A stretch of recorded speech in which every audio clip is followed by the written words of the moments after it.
नमस्कार मित्रांनो.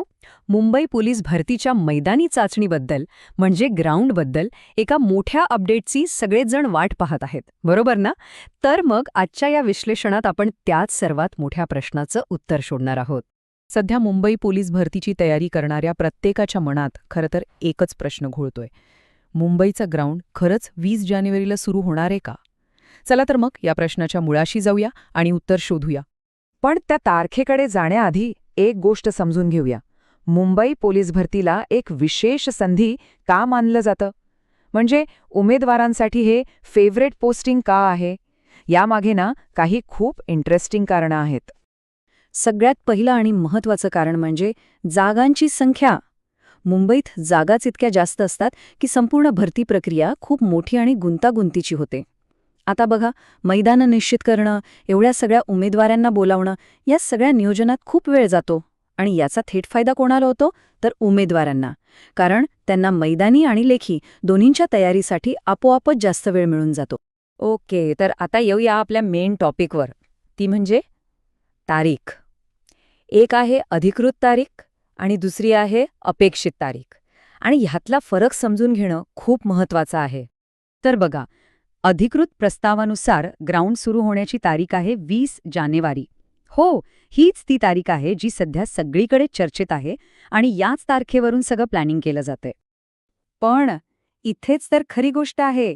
जरी अधिकृत प्रस्ताव 20 जानेवारीचा असला तरी मागचे अनुभव आणि सध्याची परिस्थिती बघता तज्ज्ञांचं विश्लेषण असं सांगतंय की मैदानी चाचणी फेब्रुवारीमध्ये सुरू होण्याची शक्यता खूप जास्त आहे. मग प्रश्न पडतो की हा उशीर का होऊ शकतो? यामागे काही खूप ठोस आणि व्यावहारिक कारणे आहेत.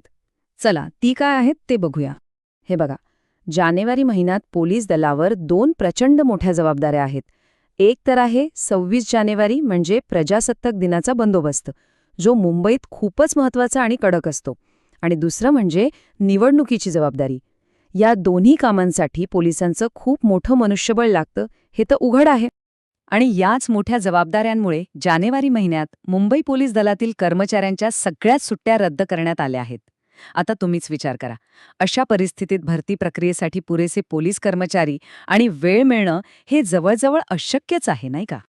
ठीक आहे, मग आता काय, या विलंबाला एक अडचण किंवा समस्या म्हणून बघायचं का? अजिबात नाही. याकडे आपण एक संधी म्हणून पाहिलं पाहिजे.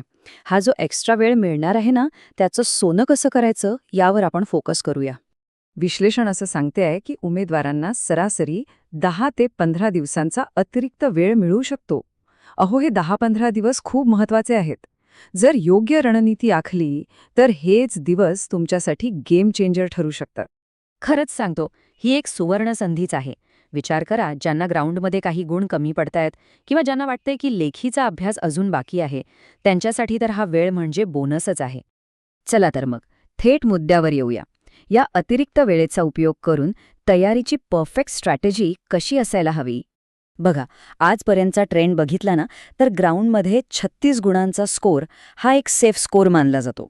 म्हणजे काय, की जर लेखी परीक्षेत चांगले गुण मिळाले तर 36 गुणांवर सुद्धा सिलेक्शन पक्क होऊ शकतं.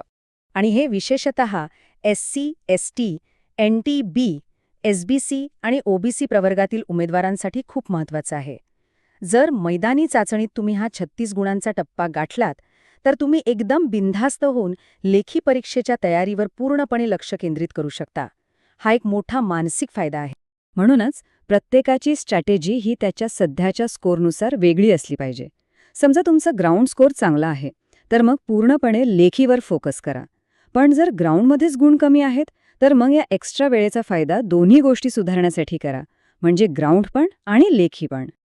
एक गोष्ट नेहमी लक्षात ठेवा, फक्त ग्राउंडवर अवलंबून राहून चालणार नाही. तुम्हाला एक उदाहरण सांगतो. इतिहासात असंही घडलंय की एका उमेदवाराला ग्राउंडमध्ये फक्त 26 गुण होते, तरीही त्याची निवड झाली. कशामुळे? कारण लेखी परीक्षेत त्याचा स्कोर अफलातून होता, जबरदस्त.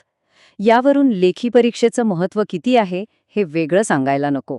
तर मग या सगळ्या चर्चेतून आपण काय शिकलो?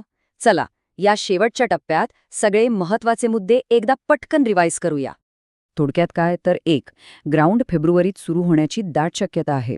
2. हा उशीर नसून तुमच्यासाठी 10-15 दिवसांची संधी आहे. 3.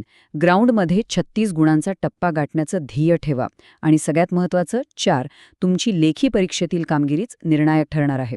त्यामुळे या एक्स्ट्रा वेळेचा वापर खूप विचारपूर्वक करा.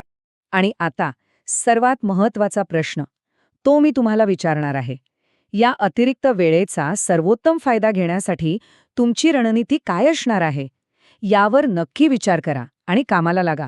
सर्वांना खूप खूप शुभेच्छा.